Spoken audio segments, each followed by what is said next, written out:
À quels enjeux répond la décarbonation des hôpitaux? La réponse dans Bâtiments du futur, le podcast qui rassemble celles et ceux qui s'engagent dans la transition énergétique. Cette semaine, Abdelali Gaïdi, directeur des constructions et du patrimoine immobilier au CHU de Limoges, nous partage sa vision d'un hôpital plus vert au service de ses occupants et de l'avenir de la planète. Comment réhabiliter un bâtiment pour améliorer ses performances énergétiques? En quoi digitaliser sa structure est la clé pour la décarboner? Ou encore à quels besoins répond le parc des véhicules électriques du CHU?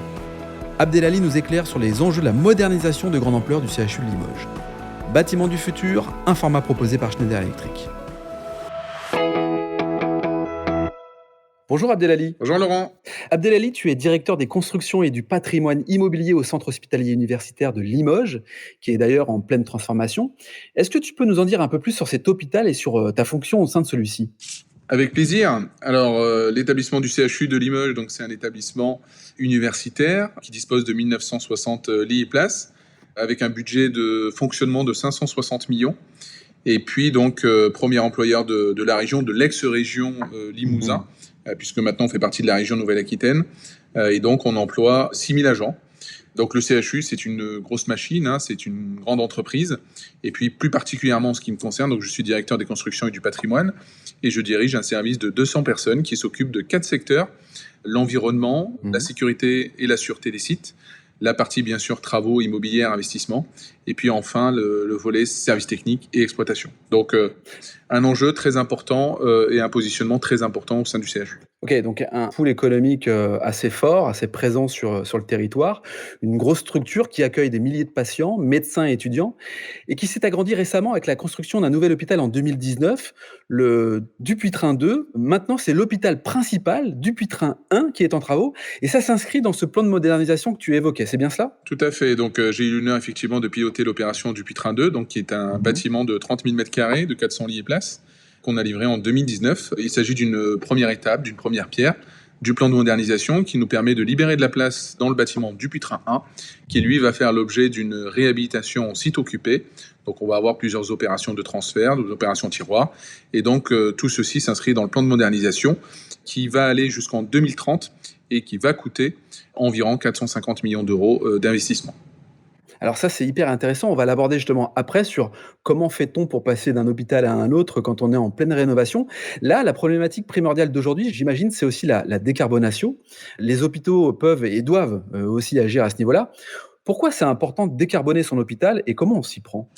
Le premier élément à avoir en tête dans le cadre de la décarbonation des hôpitaux, c'est d'abord un enjeu bien sûr environnemental. Puisque la question environnementale est une question prégnante dans les hôpitaux. On a effectivement toute la partie énergétique, la gestion et la maîtrise de ces énergies.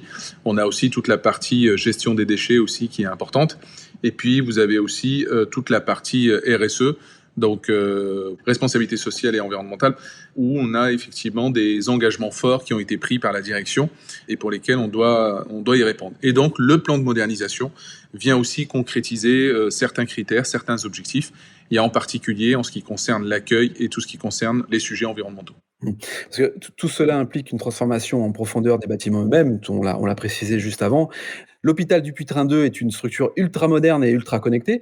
Qu'est-ce que tu peux nous dire sur les ambitions de ce bâtiment et ce qu'il propose en termes d'ultra modernité? Alors d'abord, sa modernité, c'est son enveloppe thermique. On a aujourd'hui une enveloppe thermique sur ce bâtiment, une double peau qui a été réalisée en façade, d'une épaisseur de 25 cm, qui nous permet d'avoir un bâtiment très très isolant. Et donc, de fait, l'hiver, on n'a pas trop froid et l'été, on n'a pas trop chaud. Donc, le système est complété, bien sûr, avec un système de climatisation à récupération d'énergie. Et puis, on a aussi mis en place, j'allais dire, plusieurs dispositifs de construction qui nous permettent d'avoir des économies d'énergie, en particulier de la détection de présence pour tout ce qui est luminaire, la généralisation de la LED sur tout ce qui est éclairage, et puis enfin, donc, tout ce qui concerne, j'allais dire, l'occultation des locaux, ce qui permet avec, j'allais dire, la GTC d'avoir un pilotage fin, à la fois de l'occultation du bâtiment, mais aussi du pilotage de l'ensemble de nos installations techniques. Et c'est en ce sens-là que notre bâtiment Dupuytren 2 consomme 10 fois moins d'énergie que l'ancien bâtiment Dupuytren 1. Ce qui est un vrai avantage, j'imagine, pour un établissement comme le CHU de Limoges. Alors, j'imagine aussi que cet hôpital sert de modèle pour toutes les futures restructurations. Concrètement, comment on rénove un site hospitalier pour avancer vers des bâtiments plus respectueux de l'environnement, Abdel? Bah d'abord, ça passe par une réflexion et, j'allais dire, un échange en amont du programme de l'opération. C'est vrai que dans les hôpitaux, on a plutôt une approche, et ce qui est logique, prise en charge de patients. Donc, quand on conçoit un bâtiment, c'est d'abord et avant tout pour bien prendre en charge les patients. Mais on voit qu'aujourd'hui, on a de plus en plus la question environnementale qui est au cœur du sujet. Et d'ailleurs, c'est pour ça que dans nos programmes techniques détaillés de nos différents bâtiments, on a carrément un chapitre dédié aux questions environnementales où l'on décrit de façon très précise quelles sont nos exigences environnementales. Donc ça passe bien sûr par la mise en œuvre de parcs de véhicules électriques, ça passe aussi par la mise en œuvre de photovoltaïque, puisque c'est quelque chose qu'on essaie aussi de généraliser. Nous parlons aussi de tout ce qui concerne la digitalisation et la numérisation et le numérique dans le bâtiment, avec la GTC et le pilotage des installations. Et puis enfin, effectivement, tout ce qui concerne la performance énergétique des façades, c'est aussi des sujets que l'on met en œuvre dans tous nos programmes et dans tous nos projets hospitaliers que l'on lance de nos jours. Pour bien comprendre, quand on parle de parc de véhicules électriques, si tu dois nous détailler un peu ce dispositif, c'est les véhicules électriques qui circulent au cœur du CHU ou enfin, comment ça se passe et comment tu as pensé la stratégie de mise en place de véhicules, électriques? Alors en fait, au CHU, on a un parc, ce qu'on appelle un garage de véhicules, qui est en fait une flotte automobile à destination de nos professionnels, que l'on peut louer pour un déplacement ponctuel. Alors bien sûr, pour les longues distances, on privilégie encore les voitures à essence ou les voitures diesel. Par contre, pour tous les déplacements de courte durée, là, on privilégie beaucoup les voitures électriques. Donc ça a démarré il y a déjà une dizaine d'années au CHU de Limoges. On a commencé à acheter peu à peu quelques véhicules. Et aujourd'hui, c'est quelque chose qu'on accélère. Et donc, sur notre parc, on doit avoir plus d'une dizaine de voitures électriques qu'on souhaite aussi augmenter. Voilà, sur un parc d'une quarantaine ou cinquantaine de voitures. L'idée, c'est on essaie de favoriser au mieux le déplacement vert, le déplacement propre, avec bien sûr des voitures électriques, d'où aussi la nécessité de déployer des bornes de recharge. Donc ça, c'est pour la partie flotte.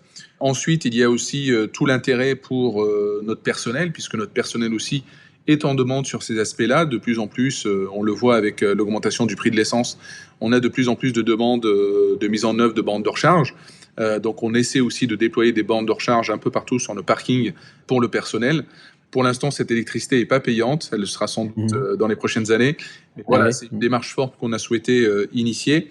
Et bien sûr, ça permet à tout le monde de faire des économies, j'allais dire financières, énergétiques, financières pour notre personnel, et puis nous, énergétiques, puisqu'on est aussi soumis aux quotas de CO2, et donc ça nous permet d'abaisser notre déclaration de CO2 annuelle. Ce qui semble être au cœur des actions de décarbonation du CHU de Limoges, c'est bien sa digitalisation quand on t'écoute. Qu'est-ce que ça apporte à un centre hospitalier comme celui-ci? Bah d'abord, ça nous apporte une optimisation de nos énergies. Aujourd'hui, on voit que les plus grosses postes de dépenses après l'investissement, hein, qui est un gros poste, j'allais dire, de dépenses au CHU de Limoges en particulier, avec le plan de modernisation, c'est la maîtrise des énergies. Quand on dit maîtrise d'énergie, on pense principalement à l'énergie, j'allais dire, électrique, mais aussi tout ce qui concerne le chauffage, voilà, avec toutes ces économies que l'on souhaite récupérer avec les investissements que l'on fait en face. Le premier rapport de cette démarche-là, c'est l'optimisation de l'énergie.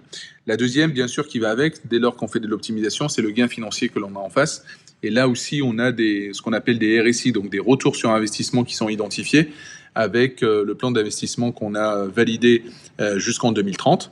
Et puis enfin, bien sûr, je pense au confort des patients et du personnel. Donc là aussi, je pense à tous nos systèmes de traitement d'air efficaces avec de la récupération d'énergie et puis tout ce qui concerne l'isolation des bâtiments. Donc là aussi, il y a un gain de confort pour nos patients qu'il faut avoir en tête dans cette démarche-là. Ok Abdelali, alors tout ça est très clair. Alors un nouveau bâtiment en 2019, un second en pleine transformation. Quelle est la suite de la modernisation du CHU et jusqu'où tu veux aller sur les sujets de décarbonation et de préservation de la planète? Alors le plan de modernisation, c'est un plan de modernisation qui est ambitieux, qui est lourd et qui est très engageant et exigeant. Donc on est sur une opération qui va durer jusqu'en 2035 avec une première tranche qui se termine en 2030 et puis une seconde tranche qui se termine en 2035. L'approche qui a été la nôtre sur ces projets-là, bien sûr, il y a tout le sujet du programme fonctionnel avec les besoins des utilisateurs et en particulier aussi pour les patients. Mais avec la loi Elan et le décret tertiaire, on a aussi intégré toutes les composantes environnementales dans notre projet. Donc ce qui était au départ qu'une simple approche programmatique immobilière est très vite devenu un enjeu environnemental et énergétique.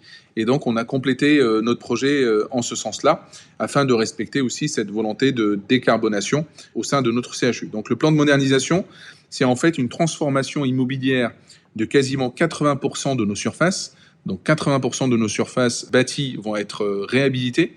Et donc qui dit réhabilitation dit nécessairement réhabilitation énergétique et amélioration des performances énergétiques du bâtiment. Bon, très clair. Alors pour finir, Abdelali, et pour aller un peu plus loin sur le sujet des transformations concrètes du CHU, tu travailles notamment en partenariat avec Schneider Electric.